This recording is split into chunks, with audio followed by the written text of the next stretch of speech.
Olá, meus irmãos, graça e paz. Aqui quem vos fala, vosso irmão em Cristo, presbítero Gregório, trazendo mais um pedacinho do Maná dos Céus. Um pedacinho do Maná dos Céus, irmãos, que eu estou comentando o livro do Atos do Apóstolo. Nesse comentário, amados, meu último comentário fiz do capítulo 9, versículo 19 até o versículo 31. Hoje eu gostaria de comentar de onde eu parei. Nós estávamos falando sobre Saulo de Tarso se transformar em Paulo e fazer com que a igreja de Cristo se tornasse uma igreja física, vindo a crescer tanto em Jerusalém, Judéia, Galiléia, Samaria. E hoje eu quero vos contar a história de Enéas e Dorca, que está no capítulo 9, versículo 32 em diante. Vamos, assim, encerrar o capítulo 9. A palavra do Senhor diz assim: E aconteceu que, passando Pedro por toda parte, veio também aos santos que habitava em Lídia. E achou ali um certo homem chamado Enéas, que havia 8 anos jazia numa cama, porque era paralítico. Disse-lhe Pedro: Enéas, Jesus Cristo te cura. Levanta e faze a tua cama. E logo se levantou. E viram-no todos os que habitavam em Lida e Sarona, a quais se converteram ao Senhor. Havia em Jaspe uma discípula por nome Tabita, que traduzido quer dizer Dorcas, a qual estava cheia de boas obras e esmola que fazia. Ora, aconteceu naquele dia que ela adoeceu, morreu, e tendo lavado e colocaram no cenáculo. Como Lida era perto de Jape, ouvindo os discípulos que Pedro estava ali, enviaram-lhe 2 homens, rogando-lhe: Não te demores em vir ter conosco. Pedro levantou-se e foi com eles, e quando chegou, levaram-no ao cenáculo, e todas as viúvas o cercaram, chorando, mostrando-lhe as túnicas e vestido que Dorca fizera enquanto estava com elas. Mas Pedro, tendo feito sair todo, pôs-se de joelho e orou. Voltando-se para o corpo, disse: Tabita, levanta-te. Ela abriu os olhos e, vendo Pedro, sentou-se. Ele, dando-lhe a mão, levantou-a e, chamando os santos e as viúvas, apresentou-lhe viva. Tornou-se isto notório por todo o Jape, e muitos creram no Senhor. Pedro ficou muitos dias em Japes, em casa de um curtidor chamado Simão. Muito bem, amados, encerra aqui o capítulo 9. Gostaria de fazer uma narrativa desse capítulo, chamando a vossa atenção, amados, para esses breve acontecimento.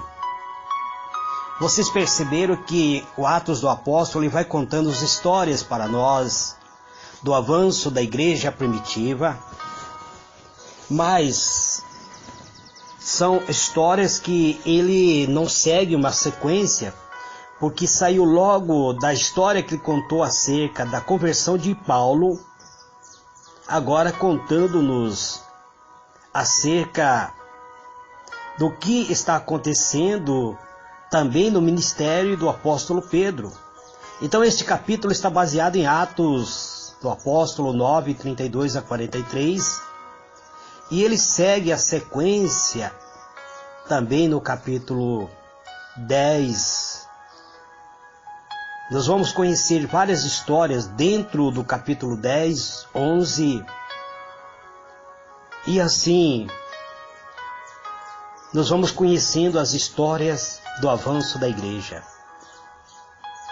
No decorrer do seu ministério, o apóstolo Pedro visitou os crentes de Lida. Ali ele, por meio dos dons espirituais, por meio da unção do Espírito Santo, ele curou Enéas, que durante 8 anos estiveram de cama com paralisia. A Bíblia não nos traz o relato, o que ocorreu com a vida de Enéas. Não cabe a nós, muitas vezes, a querer questionar o que realmente tinha acontecido com Enéas, que ele permaneceu 8 anos paralisado. Pedro simplesmente diz para Enéas: Enéas, Jesus Cristo te dá saúde.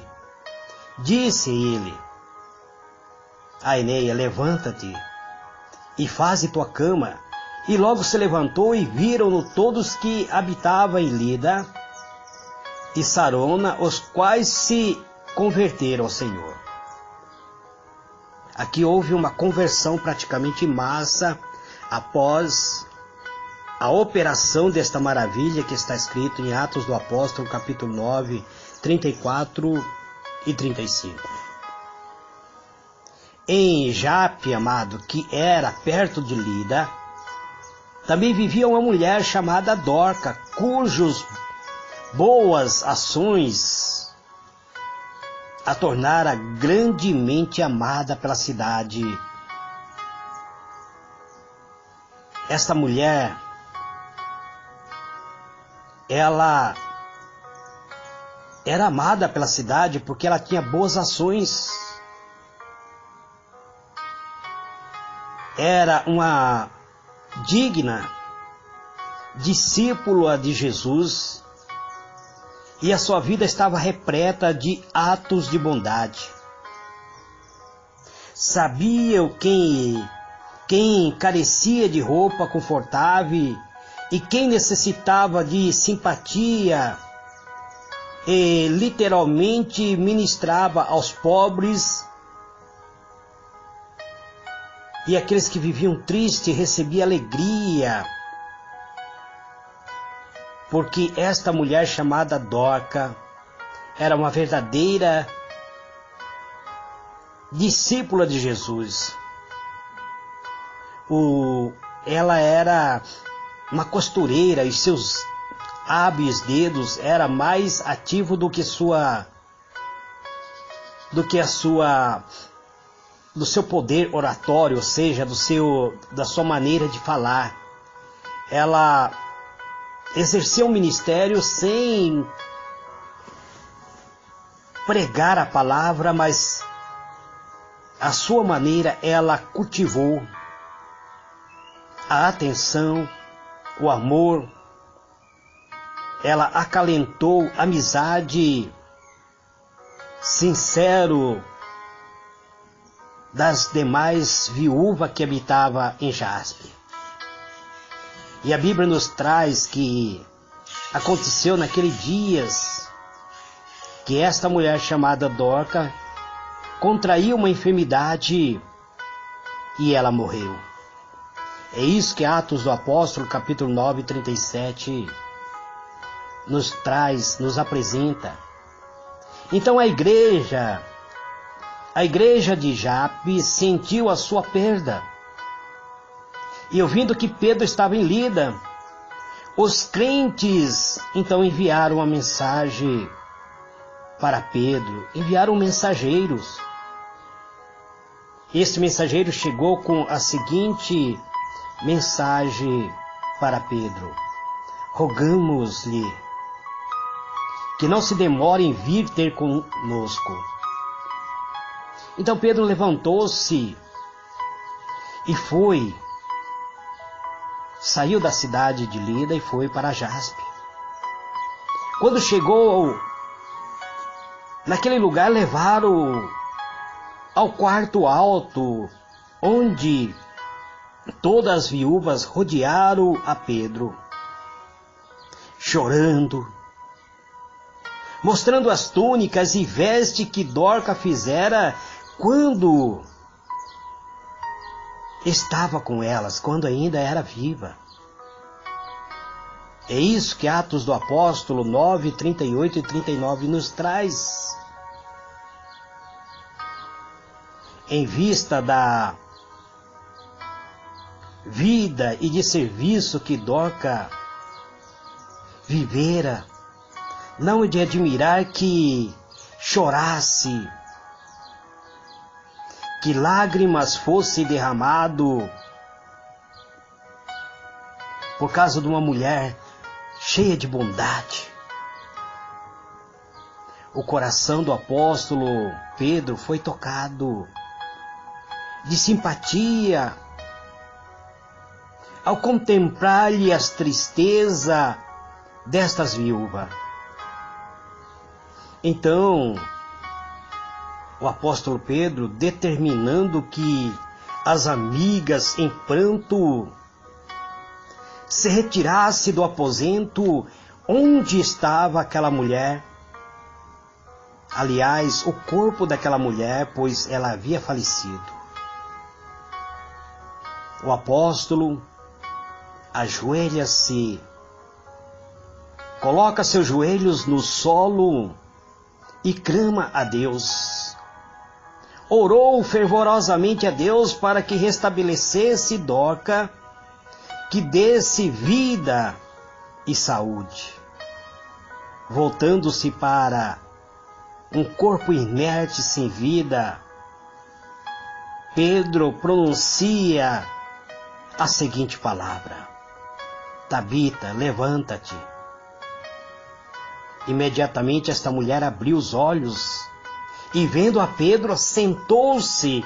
Diz a palavra de Deus no livro de Atos, capítulo 9, verso 40.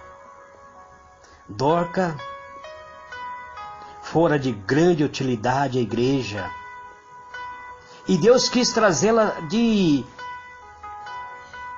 volta. Deus opera um milagre, repreendendo o espírito da morte, a fim de que a sua habilidade e energia pudesse ainda ser uma bênção para outras pessoas, e que também por esta manifestação de seu poder, a causa de Cristo se fortalecesse na cidade de Jaspe. Foi enquanto Pedro ainda se encontrava em Jaspe que ele foi chamado por Deus para levar o evangelho a Cornélio em Cesareia. Cornélio era centurião romano, um homem rico, de nobre nascimento. E o seu cargo era de confiança e honra. Cornélio era gentil, de nascimento. Pessoas gentil, amados, é que é pessoas que não é de origem judaica. Ele tinha grande ensino, tinha grande educação. Pelo contato com os judeus, Cornélio adquirira o conhecimento de Deus e ele adorava a Deus em seu coração. Cornélio tinha verdadeira adoração, mostrando sinceridade em sua fé, pela compaixão para com os pobres. Mas me parece que Cornélio, de alguma forma, ainda precisava de um novo nascimento. Era conhecido de longe e de perto pelas pelos seus benefícios. A sua vida era reta e fazia de boa reputação. Cornélio tinha grande reputação entre judeus e gentios. Sua influência era uma bênção a todos que com ele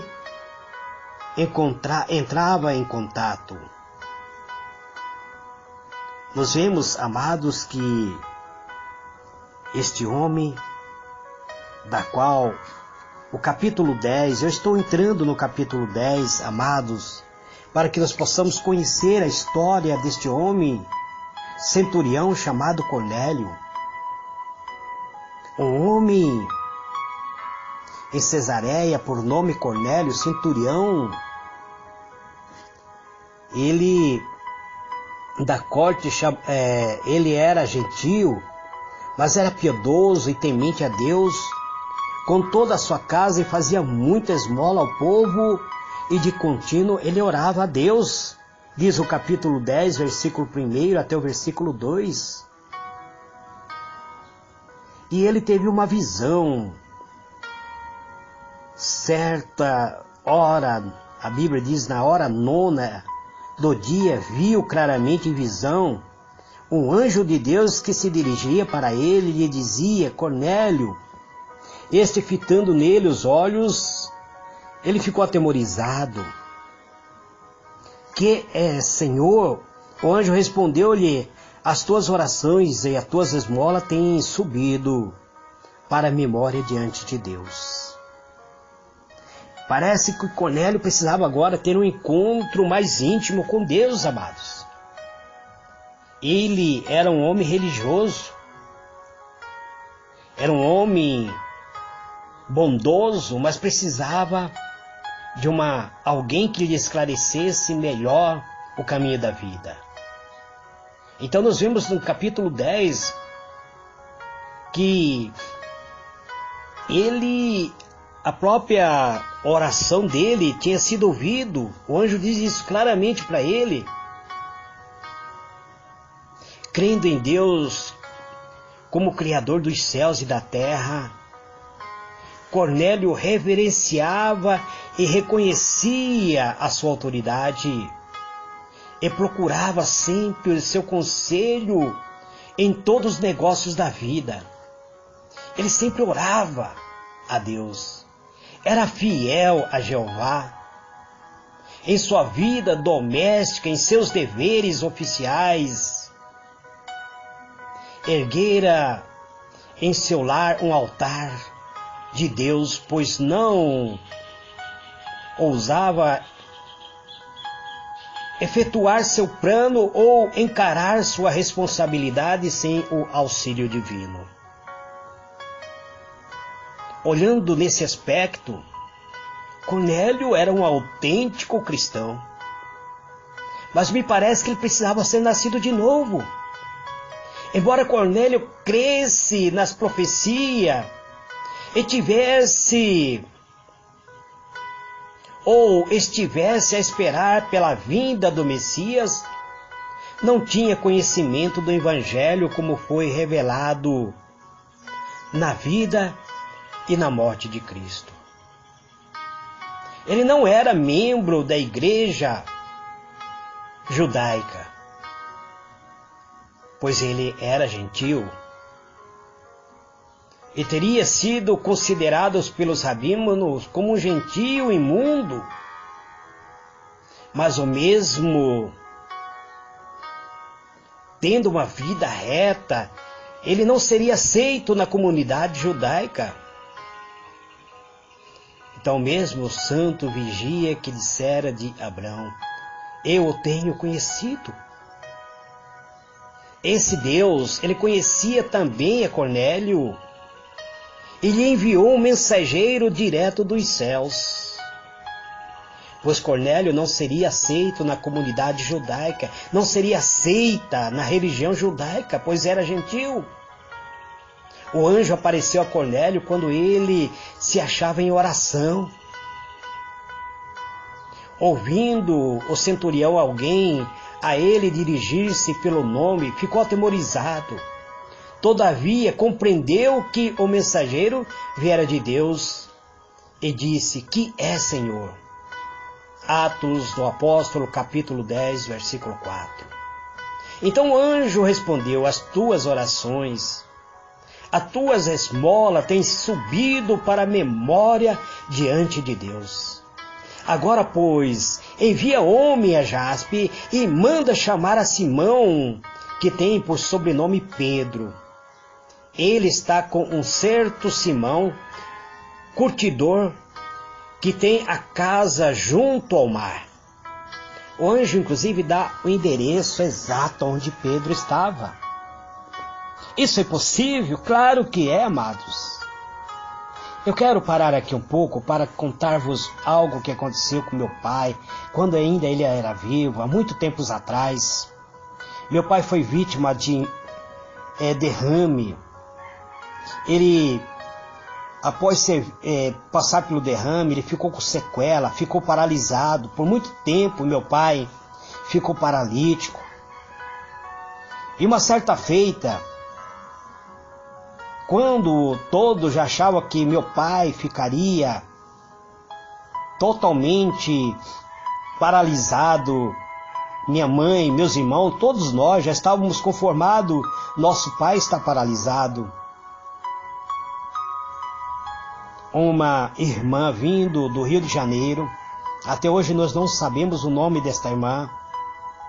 Ela bate um táxi para de frente da casa da minha mãe, ela bate palma e ela diz: é aqui que mora o irmão Gabino?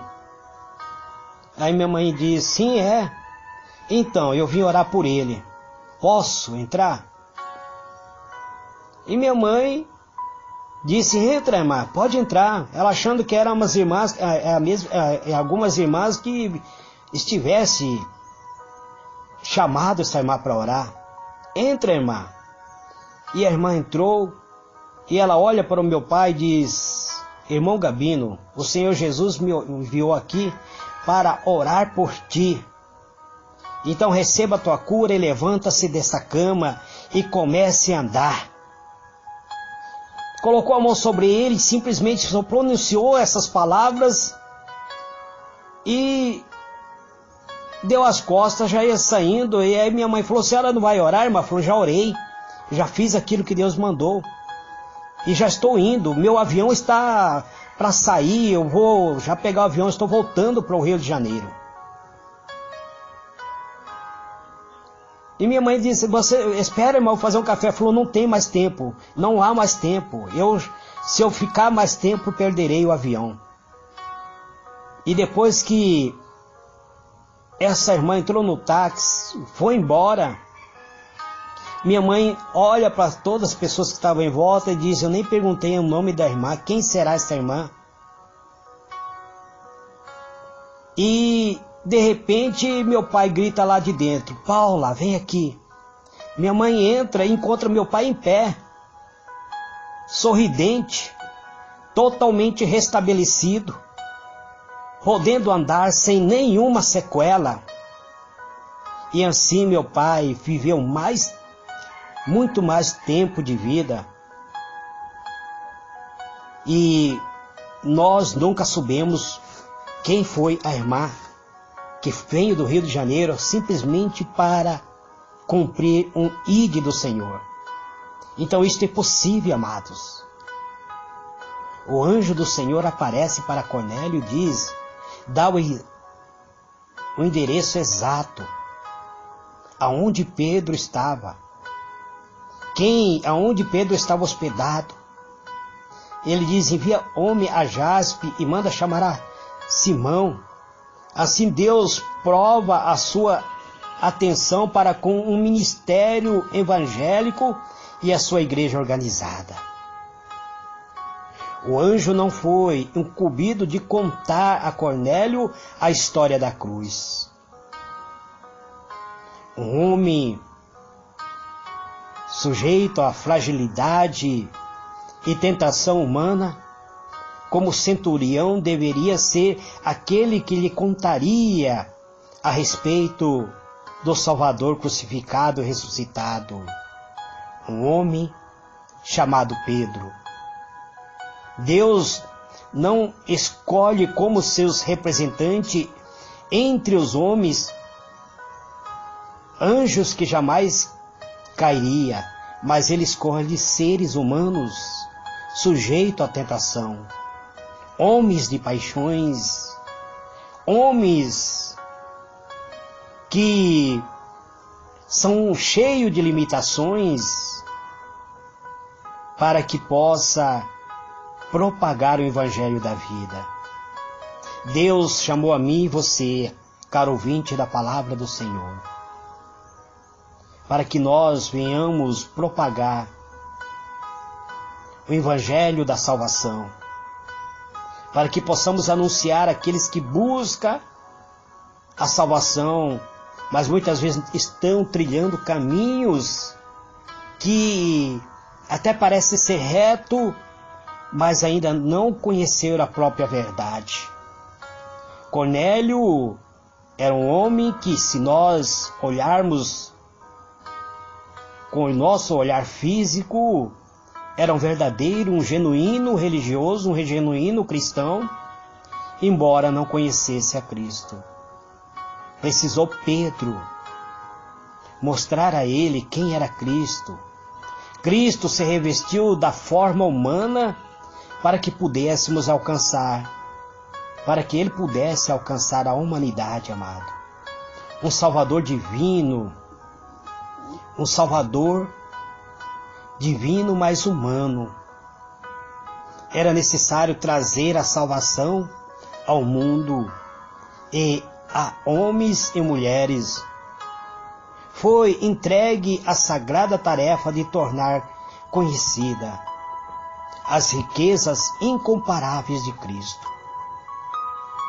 Cada um de nós, amados, temos uma missão perante Deus, de levar a humanidade a conhecer a salvação, a conhecer a graça e o amor de Deus manifestado na cruz de Cristo.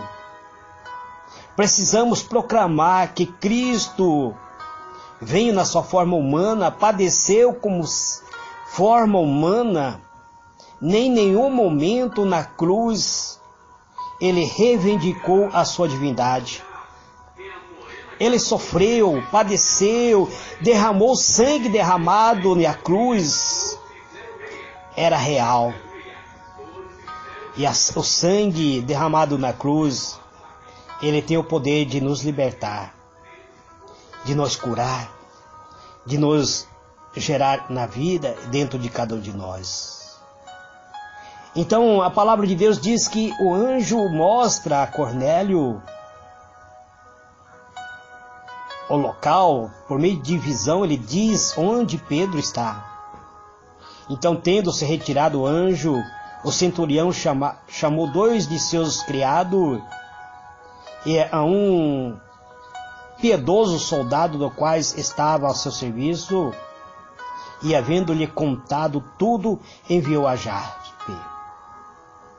Atos do Apóstolo, capítulo 10, verso 8. O anjo, depois de sua entrevista com Cornélio, foi ao encontro de Pedro em Jope. Na ocasião, a palavra de Deus diz que Pedro estava orando no terraço da casa em que se achava.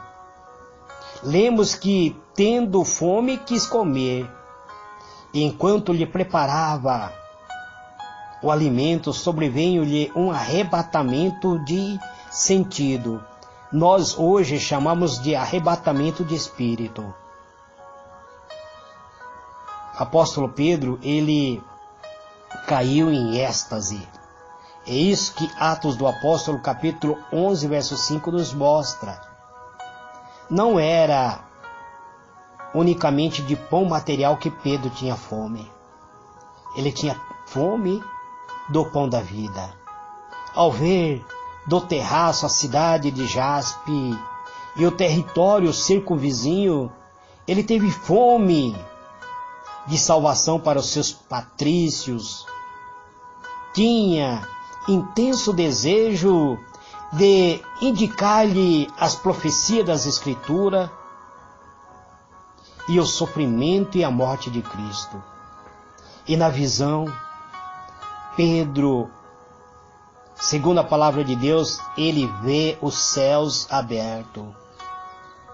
O céu abre-se diante das vistas de Pedro. O céu aberto que descia um vaso como se fosse um grande lençol atado pelos quatro pontas e vindo para a terra, na qual havia de todos os tipos de animais. A palavra de Deus diz que havia quadrúpedes, répteis da terra e aves dos céus. E foi-lhe dirigida uma voz: levanta-te, Pedro, mata e coma. Mas Pedro disse: de modo nenhum, Senhor, porque nunca comi coisa alguma comum e imunda. E segunda vez lhe disse a voz: não faça tu comum ao que Deus purificou. E aconteceu isto por 3 vezes, e o vaso tornou-se a recolher nos céus. Atos do Apóstolo, capítulo 10, versículo